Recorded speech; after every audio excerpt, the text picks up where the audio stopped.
I'm sorry, one more time? Let's start with what you finished with.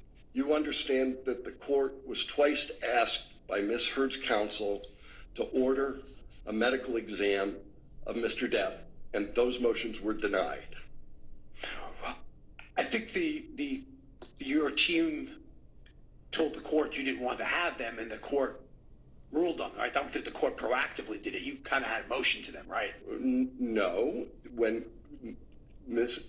Heard's lawyers moved for them and asked for them and did not get them. Isn't that right, sir? If you're saying that's what happened, my understanding of was that you all did not want him to undergo one. They petitioned for it. The court said no. Yes, that's what my understanding of it was. The court said no to ordering Mr. Depp to do the medical exam. Right, I said the court did not require it, right? And there was one that was ordered, in fact, right? There was. All right. You said the rule was for presidents, right? And That was initially for presidents, yes. And the name of the rule came from that. But the rule says it is unethical for a psychiatrist to offer a professional opinion about an individual. That's right, sir. It's not just presidents, it's not public figures, it's individuals. Funny, it was named after according to your logic, if you don't put something in the title, it's not true. That's what you told me this morning, I believe, at my intimate partner violence. So what I would say to you then, sir, is that if you say this about an individual, again, any court would have to render an expert witness testimony invalid. Any doctor that reviews charts would have to render it invalid.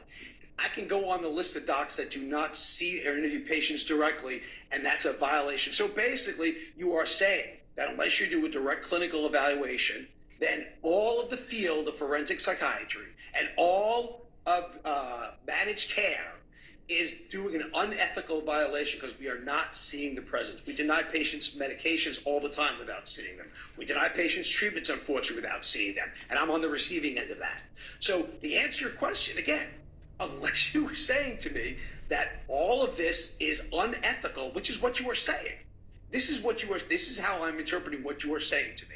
That unless you do the evaluation directly yourself, therefore, it could not be considered ethical. And I'm telling you how that's applicable to not just expert law, but also managed care, and applicable to multiple branches of medicine. Hospital duration of hospitalization stay, they get evaluated. So tell me where you want me to end this. Well, this rubric, under this principle of medical ethics, have you acted unethically? Yes or no? No. As an expert witness, I have not acted unethically. And if you want the jury to believe that expert witnesses are unethical, then I guess that's for them to decide. Yes that's or no, for them sir. to You decide. said no. Let's go to the next question. Okay. Right? But for the record, intimate partner violence is not a psychiatric diagnosis. I'll start with that. Substance usage by themselves is not a psychiatric diagnosis. If you want to cut to the chase, psychiatry is not a diagnosis of that. Narcissistic personality traits is not a diagnosis.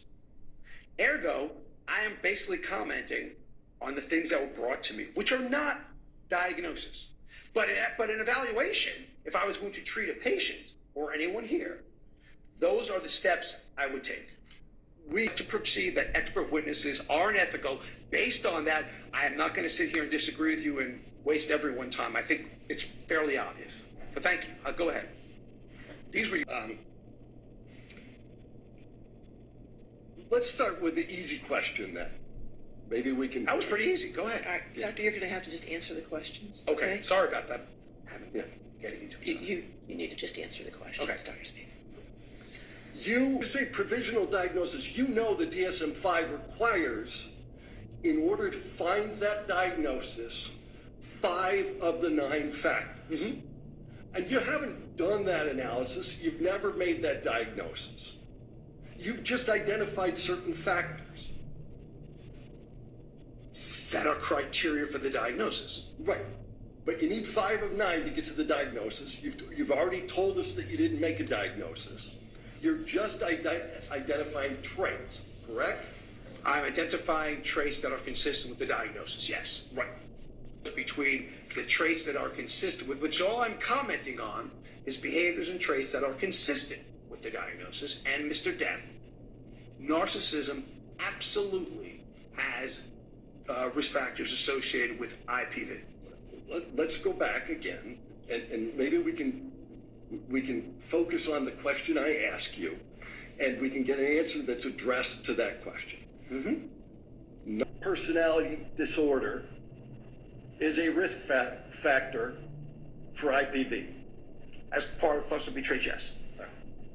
Histrionic personality disorder is a risk factor for IPV. Less so. But it Less so. Less so. I mean, it's a risk factor, but less so, yes. Yeah. Less so. Significantly less so. All right. So, which traits under narcissistic? Oh, before I move on there, there's only been one diagnosis in court of personality disorders, correct? I'm not sure who you're referring to. Are you referring to Mr. Depp, Ms. Hurt? Who? I'm not sure what you're talking about. Do you understand that the testimony was ultimately that Ms. Hurd suffers from 2 personality disorders? Okay, so